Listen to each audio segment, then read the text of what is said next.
least from my perspective, it would be a great help to have a survey done so that I can show a prospective buyer, look, this has been checked out and it doesn't pose a material risk to the building. So that's number one.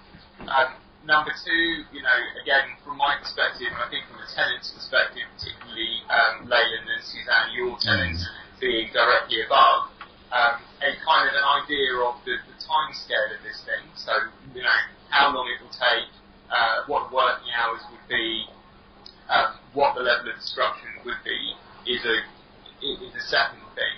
And a third thing, I think, there's been a bit of a bone of contention between all of this, and it's a little bit unrelated to the application, but I think it's something we should be worth talking about, is the maintenance of the back garden, and also the front of the building. Now, Karen, look, I don't have a garden, I don't know how, on top of it I would be, if I had one, I'd be, it's hypothetical, and it may well be your tenant's responsibility, but having gone back to the flat a couple of weeks ago, I'll admit it is a bit of an eyesore, and it's not kept in great condition. Now, whether that's your responsibility or the tenant's responsibility, either way, but I think one thing that would really help us to kind of get better cooperation is for us to say, okay, if that garden is demised to you, the front garden is demised to you, if we could get a little bit more of a structure in terms of how it's maintained, and obviously the green roof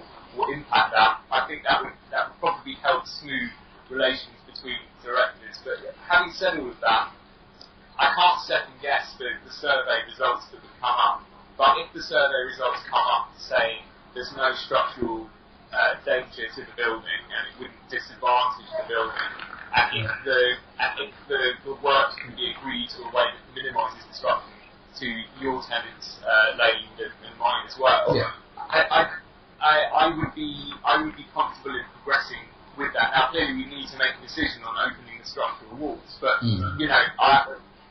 when we talk about whether it benefits the building, whether it doesn't benefit the building, as Alice mentioned before, look, I mean, even the question of increasing the value of the freehold, I guess maybe, if all the flats are in perfectly refurbished condition, first of all, they may go for a higher rent or a higher price, which might influence other flats, but it's pretty incidental. But I would say my position personally is, as long as there is no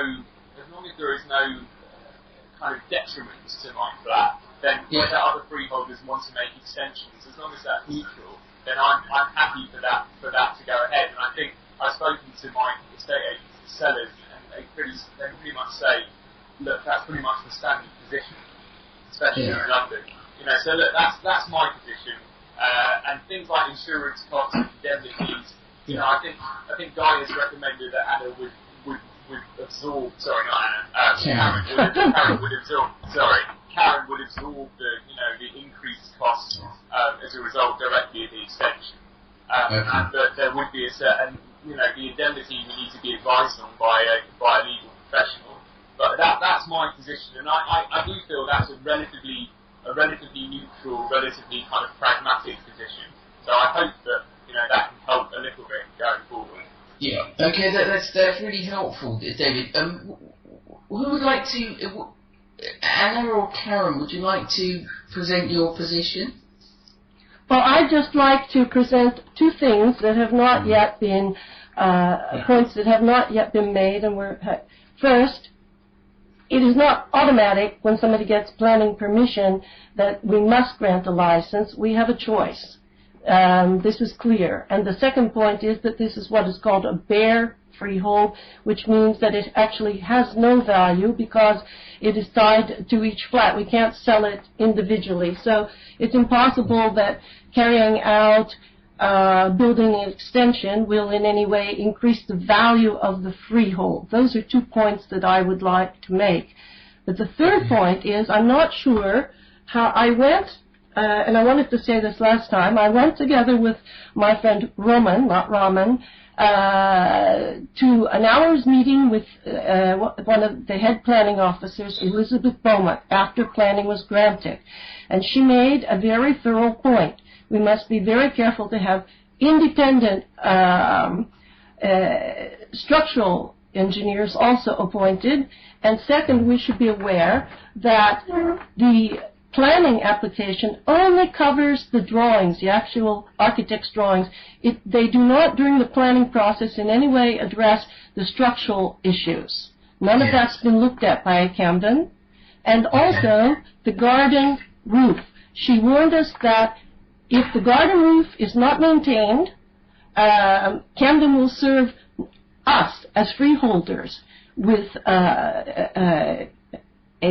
I don't know what you call it, a warrant or whatever for the upkeep and repair of it. Not the individual owner, but us jointly. So we need to make sure that the garden roof is continuously maintained, and because otherwise garden roofs, when not maintained, cause leaks to the structure and can cause damage to the structure. If you look at the front of the house, we've already got a lot of damage from the ivy and vines over a decade. They insert themselves into cracks in the retaining wall and the brickwork, and then as they grow, they push them apart and make huge cracks and damage. You can see that clearly. As for the back garden, well, there's been a full-size mature fox died out there a week or so ago and is rotting in the back garden at the moment, which we got a photo of. So there's not a good track record on maintaining either the front or the back. That's why I have no faith in the maintaining of this garden roof that's going to be part of the house and we'll be responsible for. So that's the point I wanted to make. How is that going to be guaranteed that that will be maintained? Okay. Well, I just say that item 6 on the agenda is specifically about the maintenance of the property. I think everyone's agreed that there needs to be a process for maintaining the property going forward. Are there any other specific points about the draft agreement, Anna, from your perspective? Yes, that the indemnity has to include a deed of variation, which Guy already mentioned in his advice to us, and it has to be not just for Karen one time, but going forward with whoever buys this for future. Because since we're going to disturb the water table with this excavation that goes beyond the house, which is part of it, which again Camden didn't give any consideration to that. Elizabeth Beaumont made that clear. They only considered the actual structure that stops at the wall. That wasn't part of their considerations. The subsidence or problems could show up not during the building, but also during also a couple of years later. So we have to be covered for all of that. Anything resulting from the construction, we should be indemnified against. Okay. That's my point. Okay. Were there any other points at this stage, or could we?